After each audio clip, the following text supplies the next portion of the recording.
Here are my top 5 reasons you're having trouble understanding English idioms.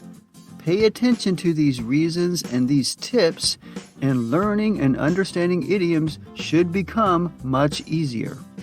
Reason number 1. You focus on the meaning of the idiom, but not on sentence examples and other explanations on how idioms are used.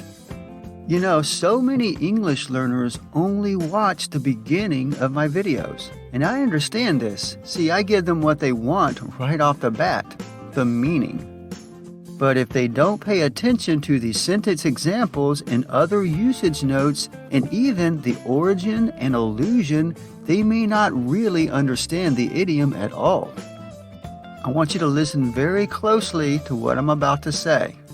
Just because you know the meaning of an idiom doesn't mean you know how to use it or that you understand how it is used when you hear it.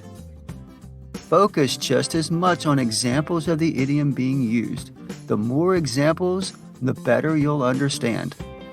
One of the toughest idioms I've presented thus far is to save something for a rainy day.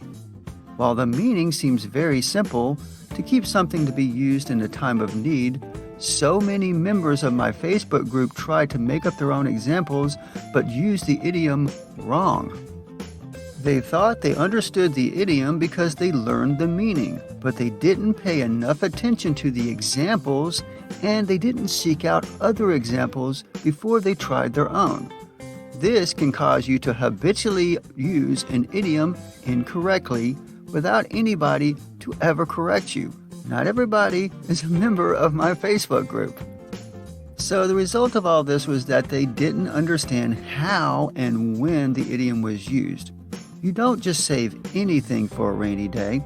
You save either important resources or very special, perhaps expensive things, like a good bottle of wine.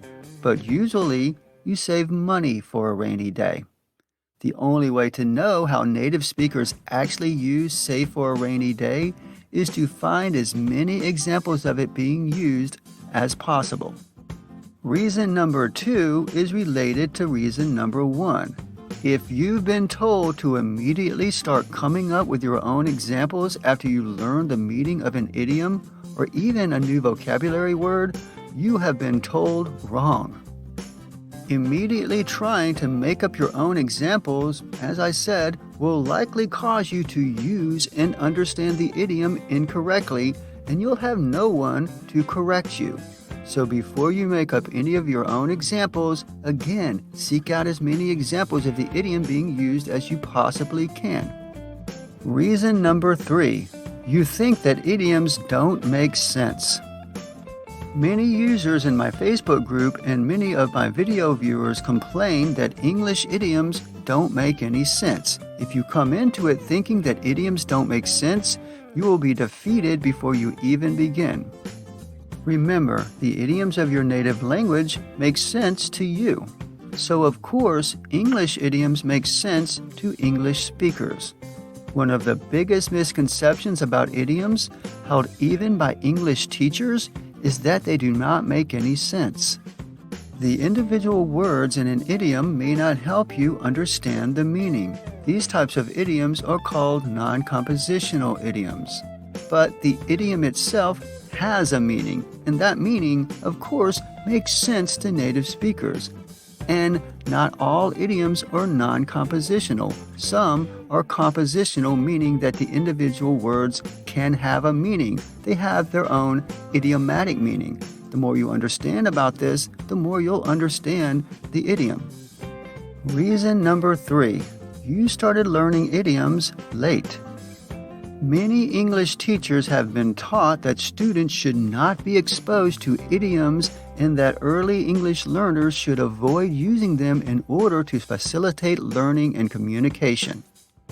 Teachers therefore use a type of simple grammar and vocabulary that a native speaker would never use. Thus, when you are suddenly faced with the full richness of the language, together with those confounding idioms, you are overwhelmed and feel unprepared.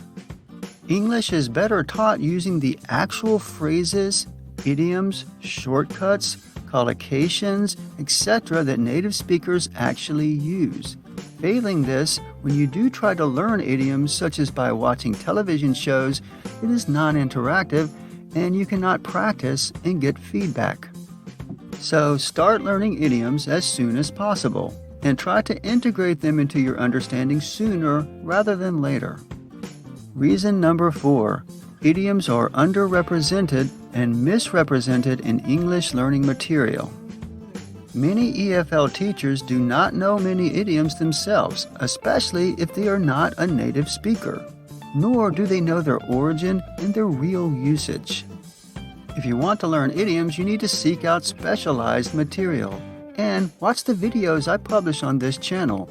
I am an idiom specialist. I study all sorts of idioms and try to explain not only their meanings, but how and when they are used, their origins, and allusions or metaphors. Reason number 5. You have been told that all idioms are fixed. Many English learners use all the idioms they come across based on the form in which they first encounter the idiom. Some idioms are fixed in their form, but others are not. Consider 2 idioms, kick the bucket and bury the hatchet. Although you can change the tense of the verb kick the bucket is otherwise frozen.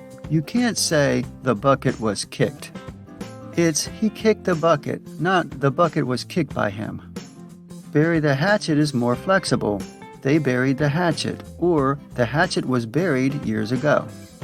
If you think all idioms are fixed in their form, and then you hear native speakers using them in different ways that seem incorrect to you, of course you are going to be confused. I've even had English learners argue with me about the proper form of an idiom because they learned it in a certain form and assumed it could never be altered. Idioms can be quite flexible. I'll say one other thing about idioms before I end this video. Idioms are used in all sorts of situations, both formal and informal. Many teachers focus on idioms as informal, everyday English. However, there are many idioms used in formal situations as well. You will encounter idioms wherever and whenever English is being spoken.